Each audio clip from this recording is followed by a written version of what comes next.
Deserts. Some of them are very hot. Other deserts have cold winters or are cold year-round. One thing all deserts have in common is that they all have extremely arid conditions, in which very few plants can survive. And one of the plants has a perfect strategy for surviving in such a hostile environment.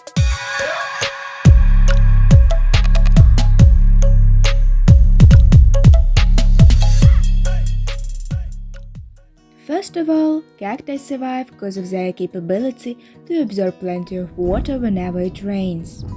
These plants have roots that are really close to the surface, only 1.3 centimeters deep, and usually cover a large area. Hence, it doesn't take long for the rainwater to reach them for absorption. When it rains, cactus roots develop temporary root hairs that grow quickly to increase the surface area of absorption and later die when the ground dries up.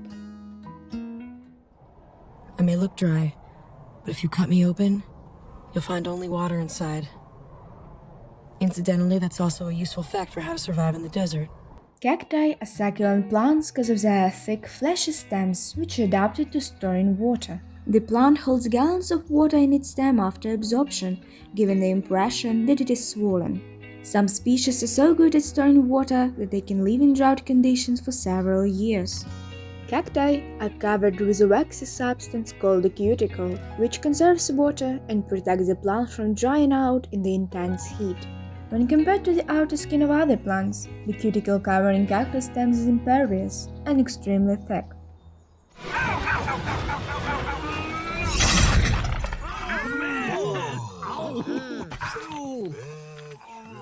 The majority of cacti have no visible leaves. Instead, the leaves are modified into spines, which grow from tiny bulbs called areoles. Hence, the stem has taken over the photosynthetic functions of the plant. The spines of cacti frequently helpful for species identification since they vary greatly between species in number, color, size, shape, and hardness. The most dreaded and dangerous spine is the glaucid, a small barbed spine commonly found on the prickly pear cactus.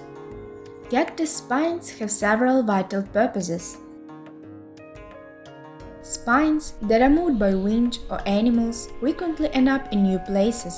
The spines then grow into cactus plants. Some cacti, like Cactus and jumping cholas, also modify their needles into hook-like structures that could be used by the plant to attach itself to moving objects, such as humans or animals. Spines help collect water from the early fog. The cactus spines collect the airborne moisture, which drips to the ground and is absorbed by the plant's roots. Even while a single spine doesn't produce much shade, when there are several of them, they offer a significant amount of sun protection, which decreases the surface temperature of the cactus and prevents water loss. Cacti may be one of the few sources of water in arid regions, so their spines prevent animals from damaging the plant by eating it. The needles deeply pierce the skin upon close contact. A puncture from the spine is extremely painful for any animal to endure. Some spines have the potential to inflict several wounds at once. They offer defense against chilly temperatures, sandstorms, snow, and wind. For greater defense, several cacti, including Cephalocoreus, Aspostoa, and Oreocoreus, even further change their needles into tiny, hair-like structures. Hey there. Have you ever seen a saguaro cactus? Cacti vary in size based on their species. Some are only a few millimeters tall, while others can reach heights of 20 meters. Perhaps the smallest cacti species in the world is Blistering lilliputana, a South American plant with a mature size of around 10 to 12 millimeters in diameter. It grows between rocks on rocky slopes and between gaps in the walls of steep stone cliffs. Blistering lilliputana is a flat, disc-shaped, gray-green plant with no spines. This cactus is quite lovely due to its twirling woolly areoles. In spring or summer, it produces tiny white or pink blossoms that are self-pollinating and only open during the day. They appear to be the only cacti that are capable of completely drying out but can still recover when watered, just like mosses. The saguaro cactus, which often grows to heights of 12 meters, is the biggest cactus in the United States. More than 23 meters high, it was the tallest cactus ever recorded. By 70 years of age, a saguaro cactus can reach 2 meters tall and will finally start to produce its first flowers. However, if we talk about the tallest species of cacti, it is the Mexican giant carden, often known as the elephant cactus, with a record height of 19 meters. The spines on young plants can be rather noticeable, but they disappear with age and are not replaced. It's a slow-growing plant with a lifespan measured in hundreds of years. In a little while, I will drink this tea, which I've made from the peyote cactus. The peyote. Cacti have different uses and utilities. A skeleton of dead plants is used for making furniture. Cactus mucilage can be used as a natural thickener. Fences made of cacti are frequently used to secure agricultural lands. Traditionally, cactus has been used as a valuable health-supporting nutrient, and it also has uses in the pharmaceutical sector.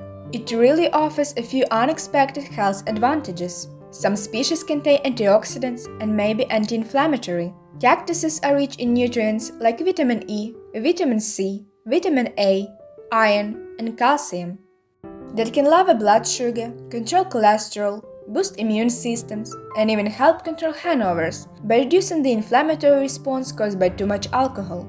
Edible cactus come in a wide variety.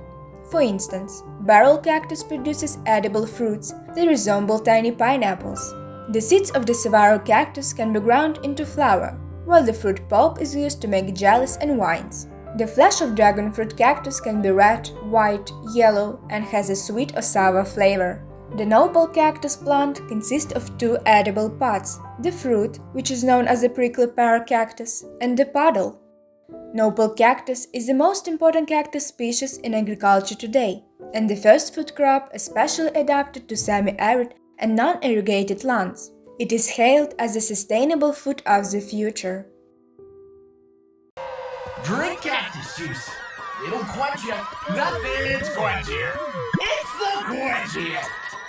Okay, I think you've had enough. Movies have made it easy to believe that you can get water from a cactus if you are ever lost and dehydrated in the desert. But it is not that simple. The truth is that cactus is not a safe substitute for fresh water. The fleshy stems of cacti plants are usually protected by acids and alkaloids. These chemicals are usually too acrid for most humans to tolerate and are taxing on the kidneys if ingested. Drinking cactus water, especially when done on an empty stomach, can result in temporary paralysis, severe diarrhea, and vomiting, all of which contribute to further dehydration. If absolutely necessary in a survival situation, a human can have a few sips of water only from a fishhook barrel cactus. But this does carry health risks and is far from an ideal situation. The cactus water drinks available on grocery store shelves aren't made from the fishhook barrel cactus. Commercially available cactus water is made by squeezing juice from the fruit of the prickly pear cactus. That is why the commercially available cactus water is pink and not clear. It is safe for human consumption. Cactus water drinks today are a healthy plant-based beverage, and many cacti still produce delicious and interesting fruits to try, demonstrating that cacti have more to offer than most people suppose.